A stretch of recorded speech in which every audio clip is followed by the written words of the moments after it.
We provide you the platform to turn your dreams into reality. Give wings to your aspirations with KR Mangalam University. Justice Yashwant Verma की एक बार फिर मुश्किलें बढ़ती दिख रही है।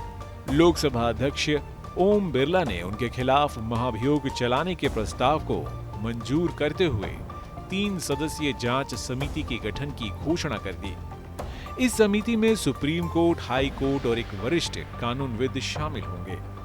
इसमें सुप्रीम कोर्ट के जज justice Arvind Kumar, Chhattisgarh high court के मुख्य न्यायाधीश जस्टिस मनिंदर मोहन श्रीवास्तव और वरिष्ठ कानूनविद बीवी आचार्य को शामिल किया गया है। लोकसभा अध्यक्ष ओम बिरला ने यह कदम उस समय उठाया जब पिछले महीने ही लोकसभा के कई सांसदों ने ज्ञापन सौंपकर उनसे जस्टिस वर्मा के खिलाफ महाभियोग प्रस्ताव की मांग की थी। दिलचस्प बात यह है कि इस ज्ञापन पर Congress, Bharatiya Janata party, Telugu Desam party, Janata Dal United और अन्य कई दलों के सांसदों के साइन थे।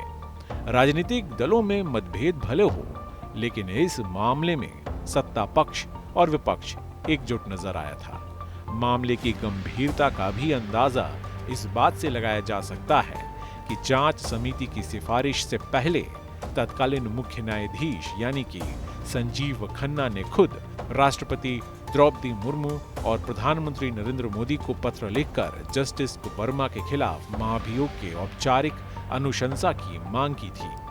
दरअसल जस्टिस यशवंत वर्मा का नाम कैश कांड में सुर्खियों में रहा था। यह कहानी शुरू हुई 14 मार्च 2025 से, जब दिल्ली में जस्टिस वर्मा के सरकारी आवास पर आग लगने की घटना हुई। दमकल की टीम जब वहां पहुंची तो उन्हें एक चौंकाने वाला नजारा देखने को मिला। राख में तब्दील हो चुकी भारी मात्रा में नकदी यानी जले हुए नोटों के ढेर वहां मौजूद थे। शुरुआती जांच में खुलासा हुआ कि नकदी की मात्रा इतनी थी कि पूरी तरह से जलने के बाद भी उसका वजन और मात्रा जांच एजेंसियों के लिए सवालों का सबब बन गई। उस समय justice Verma Delhi high court में कार्यरत थे, लेकिन घटना के महज 2 हफ्तों के भीतर 28 मार्च 2025 को उन्हें दिल्ली हाई कोर्ट से इलाहाबाद हाई कोर्ट में ट्रांसफर कर दिया गया। ट्रांसफर के साथ ही उन्हें किसी भी तरह के न्यायिक कार्यों से हटा दिया गया। यह संकेत साफ था कि मामला बेहद गंभीर और उच्च स्तर पर कार्रवाई पर विचार किया जा रहा है। इसके बाद राजनीतिक मोर्चे पर भी हलचल बढ़ गई। विपक्षी दलों ने सरकार पर दबाव बनाना शुरू किया कि ऐसे मामले में केवल ट्रांसफर या कार्य से हटाना पर्याप्त नहीं है। मामला संसद में उठा, बयानबाजी तेज हुई और अंततः सांसदों के संयुक्त ज्ञापन ने महाभियोग की प्रक्रिया को औपचारिक रूप से गति दे दी। अब लोकसभा अध्यक्ष द्वारा गठित यह 3 सदस्यीय समिति मामले की विस्तृत जांच करेगी।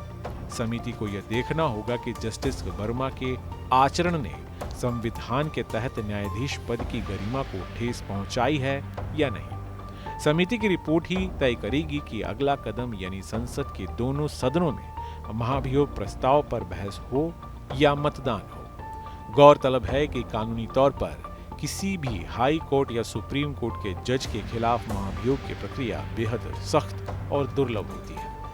यह तभी संभव है जब दोनों सदनों के 2/3 सदस्य दोषी ठहराने के पक्ष में वोट दें। भारत के न्यायिक इतिहास में अब तक महाभियोग की प्रक्रिया शुरू तो कई बार हुई, लेकिन बहुत कम मामलों में यह पूरी हो पाई है। जस्टिस वर्मा का मामला इसलिए भी अलग है क्योंकि यह एक साथ न्यायपालिका, संसद और कार्यपालिका तीनों के दायरे को छूता है। भारी मात्रा में बरामद जली नकदी, उच्च न्यायिक पद पर आसीन व्यक्ति की संलिप्तता के आरोप और अब महाभियोग की औपचारिक प्रक्रिया, यह सब मिलकर इस केस को आने वाले महीनों तक सुर्खियों में बनाए रखेंगे। Team news nation. जहां भक्ति है हर शब्द में, कथाओं में छुपे हैं दिव्य रहस्य और ज्योतिष देता है जीवन को दिशा। धर्म से जुड़ी हर बातों को जानने के लिए हमारे चैनल स्तुति को सब्सक्राइब करें।